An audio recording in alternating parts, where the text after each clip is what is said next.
Quando inocentes são presos para alimentar a ganância pelo poder. Polícia Federal prendeu temporariamente o blogueiro bolsonarista Oswaldo Eustáquio em Campo Grande. A ativista pró-Bolsonaro Sarah Winter foi presa hoje cedo pela Polícia Federal. Quando o mecanismo entra em convulsão e tem que expulsar deputados que não querem se envolver com atos de corrupção. Quando jornalistas são alvo de censura prévia e têm que deixar o país para exercer sua profissão. Vai ser outro inquérito? De novo, mesmo. Quando uma CPMI para investigar fake news é aberta pelos próprios difusores de notícias falsas. Sórdida, né? Bia Sórdida, Bia Kiss Sórdida, uma coisa assim. Quando a trama de um golpe contra o presidente parte do próprio partido que o elegeu. E na realidade o objetivo deles era tirar o presidente, cara. Quando o país chega nesse nível de tensão, é preciso de uma nova geração. Que uma nova geração se posicione contra a corrupção e surjam os guardiões dos muros desta nação.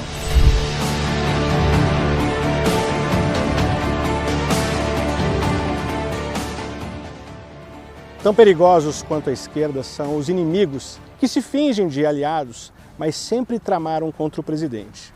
A reportagem descobriu que Luciano Bivar trama um golpe contra o presidente da República. Ele usou dois poderes para a trama, o legislativo e o judiciário. Bivar utilizou o deputado federal Nereu Crispim, do PSL do Rio Grande do Sul, para criar uma falsa narrativa, junto ao Supremo Tribunal Federal, de que Bolsonaro e seus aliados estariam conspirando contra o STF, buscando uma ruptura entre os poderes. Tudo mentira. A partir do depoimento de Nereu, a Suprema Corte brasileira abriu de ofício o inquérito 4871, conhecido como das fake news, que também deu origem ao 4828, chamado de atos antidemocráticos. O inquérito ficou sob a responsabilidade de Alexandre de Moraes, que, baseado nos ofícios, nos depoimentos de Nereu Crispim, determinou busca e apreensão na casa de 10 deputados federais, 2 senadores da República, dezenas de influenciadores digitais, jornalistas e depois nas prisões de Sarah Winter e desse jornalista, Oswaldo Eustáquio, e mais 5 presos políticos. O deputado que iniciou os inquéritos será o mesmo que vai encerrá-los. Ele contou ao nosso núcleo de jornalismo investigativo que tudo isso não passa de uma grande conspiração para que Bivar mantenha o monopólio do partido que elegeu Bolsonaro e também mantenha o controle do fundo eleitoral de 193 milhões de reais. E vou dar um depoimento e vou falar a verdade, que essas prisões foram estimuladas pelo Bivar, né, para tentar acomodar um grupo de deputados, né, que estavam a favor do presidente da República, com o único interesse de manter o monopólio do PSL. Só isso aí que eu vou falar. O monopólio financeiro, né? Monopólio financeiro, exatamente. Monopólio por causa do partido. Por causa dessa eleição de 20... O crime está em curso, então... O crime está em curso. O crime está em curso na minha denúncia. Exatamente. É isso aí. Eu tentei ligar para o STF, eles me atendem lá de vez em quando, por causa que eu já fiz essas denúncias, eles têm conhecimento. Eu liguei para lá agora, eles me retornaram a ligação agora, por causa como prioridade, que eu sou deputado federal, eles me ligaram. Tá? Não, tudo bem, mas aí você tem que entender o seguinte, a minha prisão e a da Sarah, que são essas prisões ilegais aí... Ilegais. Elas são o início para um novo laranjal do PSL. Exatamente, por isso que eu linkei tudo. A ideia dele era o quê? Era sempre isolar o presidente, entendeu? Era o que ele estava tentando fazer, mas ainda estimulado com aqueles atos ali. Eram 2 grupos que estavam tentando prejudicar o presidente, tanto o Bivar e tanto os milicos que estão lá do lado do vice, né? Tá, mas escute, você tem algum áudio do Bivar pedindo a prisão da Sarah? Ou a minha? Claro, eu tenho o áudio dele pedindo para me assinar, tio. Já tá lá no STF. Nereu Crispim contou ainda que o esquema de Bivar, através dos inquéritos contaminados com informações falsas, tinham 2 objetivos: derrubar o presidente da República e controlar os 193 milhões do fundo partidário, para desviar parte desse dinheiro nas eleições de 2020. É o seguinte, a expulsão do PSL foi porque o presidente quis entrar para dentro do partido e ver o que acontecia. E eles não deixavam. Para tanto que onde eu gravei tudo, eu digo que quem tem razão é o presidente Bolsonaro. Ele tinha razão que o PSL é um laranjal, que usa o dinheiro. Imagina escritório de advocacia, o dono do escritório tem avião, helicóptero, Porsche, papapá, pagar 35 mil reais de aluguel numa casa. Que é ruim. É o bandido junto com o vilão. Quem é que pediu pra você ir na STF? Quem pediu pra mim foi a Joyce e o Vivar, o Joyce Vivar. Eu tenho 48 minutos já gravados de áudio. Eu que é a denúncia. Eu denunciei pra eles o que era denunciável. Pra ter uma... O deputado já denunciou o esquema ao TSE. O tribunal já sabe e encaminhou o ofício ao Ministério Público. O esquema de desvio de dinheiro público em curso nas eleições de 2020 utiliza escritórios de advocacia, gráficas e a cota de mulheres e negros para crimes. A mulher de Nereu, Carolina Lompa, seria uma das laranjas usadas na campanha, mas o deputado rompeu com o partido e não chegou a receber o valor de R$1,5 milhão que Bivar havia prometido. Olha aqui, utilização indevida do fundo eleitoral conhecido como Laranjal na cidade de Canoas, e PSL Mulher Nacional e também das cotas dos negros e pardos, de contratação de empresa de aplicativo utilizando 25% do fundo eleitoral do PSL Mulher Nacional, sendo que é um aplicativo sem custo pelo Banco do Brasil. Eu tenho a prova. No mesmo expediente relata aí, pai, solicita o bloqueio do fundo. Utilização indevida do fundo eleitoral, conhecido como Laranjal, através da candidata Carolina Lomba Pereira, minha esposa. Eu tive que denunciar minha esposa, cara. Entendeu? Eu ia ser preso, sabe por quê? Por que eu denunciei? Eu ia ser preso, eu era o presidente da municipal, presidente da estadual, que arderam no meu cu. Segundo Nereu Crispim, a comandante do esquema é a senadora Soraya Tronic, do esquema das mulheres. Com confiança, falar comigo, eu não estava querendo prejudicar ela. E ela assim, Nereu tirar as coisas que a gente tira com o dia. E aí quando a gente entendeu que era eles fazendo, e a Soraya. O ministro Alexandre de Moraes já sabe que o inquérito foi baseado em premissas falsas. Há mais de uma semana ele já recebeu um ofício do próprio Nereu, mas ainda não tomou providências legais. Um documento protocolado no STF por Nereu Crispim oficiou o ministro. O documento, assinado pelo próprio denunciante, solicitou a retirada de todos os ofícios enviados por ele anteriormente, que embasaram o inquérito, inclusive os pedidos de prisão, que estão sendo mantidos em segredo por Alexandre de Moraes. A reportagem teve acesso ao protocolo do arquivo, recebido pelo gabinete de Alexandre, às 13h44, no dia 27 de outubro. O próprio deputado revelou o conteúdo do ofício à reportagem. É que, na realidade, eu, como deputado, eu tinha comprado uma ideia de que eu estava defendendo uma democracia, enfim, entendeu? E que, na realidade, acabei entendendo que eu estava defendendo um grupo partidário com um exclusivo interesse de se manter na cúpula de administração desse partido, que com interesse, com indícios de que no final era manter o controle sobre o fundo eleitoral e o fundo partidário. O advogado terminou agora, eu retirei 13 requerimentos. A ativista Sarah Winter foi a primeira pessoa a saber do caso, da fraude. O próprio deputado a procurou para contar tudo. Eu vou te mandar, tá? Eu vou lavar minha alma contigo, tá? Porque tu sabe que me acusaram, assim, uma série de coisas, entendeu? E eu participei de uma coisa que eu achei que estava fazendo bem, na realidade eu estava fazendo mal, mas tu vai entender. Entendi. Tá? Amanhã tu vai receber, tá bom? A jornalista Sandra Terena foi até o local que Sarah Winter permanece em prisão domiciliar para ouvir o que ela tem a dizer.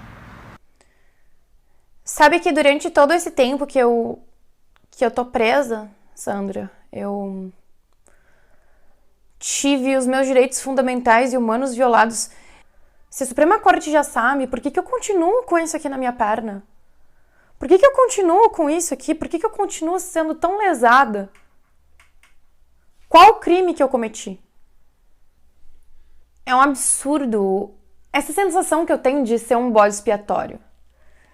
De descobrir, através da própria pessoa que mandou me prender, receber um telefonema e escutar as palavras: eu quero me redimir com você. Eu quero lavar minha alma com você, porque eu estava errado. A eleição é agora, dia 15. Dia 15 de novembro, você tem dias. Nós estamos fazendo essa denúncia. Se nós somos pequenos, o próprio deputado que pediu, que fez essas denúncias, já encaminhou tudo ao STF, dizendo: foi tudo armação, foi tudo mentira, foi tudo uma fraude. Esse inquérito é uma fraude. O cara que construiu o inquérito está admitindo perante a Suprema Corte do país, Supremo Tribunal Federal, que tudo é uma fraude. Para caminhar com esse crime em curso. Eu quero saber se o STF vai ter a mesma agilidade para investigar e interromper esse crime que está acontecendo agora com o dinheiro das pessoas, do fundo partidário, que eles tiveram para me prender, para me levar para cadeia, para me levar para colmeia. Parte desta trama já havia sido denunciada pelo empresário Luciano Hang, que entrou com uma ação contra o deputado, dizendo que tudo que havia sido dito no STF era falso. O deputado federal Daniel Silveira também ficou sabendo do esquema e no mesmo dia pegou um voo para Porto Alegre. Ele recebeu um print de um grupo chamado PSL Raiz, em que Bivar pediu a prisão de Bia Kicis. Ele queria que Nereu protocolasse esse pedido também no STF, utilizando as mesmas informações e premissas falsas. Meu amigo, existe a suspeita de um crime em curso. Recebi as informações, até então sem materialidade. Fui até outro estado após avisar a quem de direito, que você sabe quem é. Fui a outro estado, me reuni com o delator, que apresentou áudio, vídeos, documentos, que sugeriam ali formas orçamentárias de desvio da verba, então lavagem de dinheiro. Imediatamente foi rechaçada a ação, e pude levantar mais informações, fiz uma compilação e trouxe para que até você veiculasse, mas basicamente isso, cara. Um crime em curso, a suspeita do crime em curso, com essa materialidade. Isso a gente não pode ser leniente de maneira alguma, uma vez que é descoberto e ainda tenta, com esse plano, prejudicar o presidente da República. Não tem como acontecer isso. Nós não vamos permitir. A reportagem teve acesso à primeira prestação de contas do PSL nas eleições de 2020. E, diferente do que Nereu denunciou, não se trata apenas de um laranjal, mas de uma grande lavanderia. Vocês vão ver. Documentos obtidos pelo sistema Divulga Contas do TSE revelam que a candidata Joyce Hasselmann, candidata do PSL em São Paulo, recebeu 5 milhões de reais para a sua campanha e gastou 140 mil para fazer 10 mil centinhos. Quase 100 vezes mais do que o preço de mercado. Dados do TSE revelam ainda que em Boa Vista, Roraima, o candidato Ailton Nicoletti já gastou 228 mil reais para abastecer os 8 carros da campanha. A gráfica contratada pelo PSL Nacional está em recuperação judicial e já recebeu 1.800.000 do partido. A contadora Jocelina Matoso Balbino recebeu 600 mil pelos dias trabalhados na campanha. Em Fortaleza, Heitor Freire contratou a empresa Estratégia 2020 Assessoria de Comunicação, que já recebeu 3 milhões de reais para criar banners para a campanha. Valor bem maior que toda a campanha de Bolsonaro em 2018. Detalhe, a empresa foi aberta em agosto de 2020 e está localizada na Asa Norte, em Brasília. Está no Divulga Contas esse valor de 3 milhões, que é quase o dobro do que Bolsonaro gastou na campanha vencedora, da nação. Olha, eu não sei, eu não sou a pessoa mais apta para te responder sobre isso agora, tá? Se você quiser, eu vou pegar o seu telefone, vou te passar para a pessoa que cuida dessa parte administrativa, passo seu contato para você falar com ela. Não, tá bom. Vocês abriram a empresa agora em setembro, né? Eu não sei, eu não posso te falar, eu não sei de nada disso. Eu não sou mas você não é o dono? Sou também, mas assim, eu não tenho como te dizer data, não tenho como dizer nada. Eu acho que é melhor você falar com a pessoa que responde por isso. Tá, mas o senhor não sabe que a empresa foi aberta agora em setembro? deixa eu te falar uma coisa. Eu estou dizendo para você que eu posso passar o seu contato para você falar com a pessoa responsável. Minha parte é outra na empresa, tá bom? Claro, tá bom. Se você quiser esse contato, eu faço. Tá bom. Problema. Fechado então. Tá bom? Muito obrigado, Tá Emilio. Tchau, tchau. Nada, boa tarde. Em Palmas, Tocantins, a candidata Wanda Monteiro gastou até agora R$448 mil com seu escritório de advocacia. Em Porto Velho, Roraima, o candidato do PSL, Sargento Eider Brasil, se declarou preto para receber o recurso. Mas vejam na foto como ele é. A ordem em todos os 5.570 municípios do Brasil que o PSL tem candidatos foi para que eles forjassem ser pretos e para que as mulheres assinem recibos em branco. Isso está acontecendo no Rio de Janeiro. Aliados do candidato Luiz Lima estão pedindo isso para as mulheres, que estão indignadas na capital fluminense. O Laranjal Lavanderia do PSL vai enriquecer muita gente ainda nos próximos 9 dias até a eleição. As fraudes e os crimes estão em curso em todo o país. Observem as disparidades. Enquanto uma pessoa recebe R$70 mil para entregar panfletos na campanha do PSL, e a assessora de imprensa de Joyce Hasselmann, candidata em São Paulo, recebe R$54 mil, deputados federais bolsonaristas estão à margem das comissões da Câmara por um controle partidário, por um controle criminoso. E 7 pessoas estão presas de forma ilegal. Jornalistas estão censurados e empresários foram calados por inquéritos fraudulentos. Essas graves denúncias provam que os inquéritos 4871 e o 4828 são ferramentas de Bivar para um crime em curso, com o objetivo de desviar parte dos R$193 milhões do fundo partidário e tentar derrubar o presidente da República por meio de um golpe, utilizando-se do nobre Poder Judiciário brasileiro e da Suprema Corte. De Brasília, Oswaldo Eustáquio.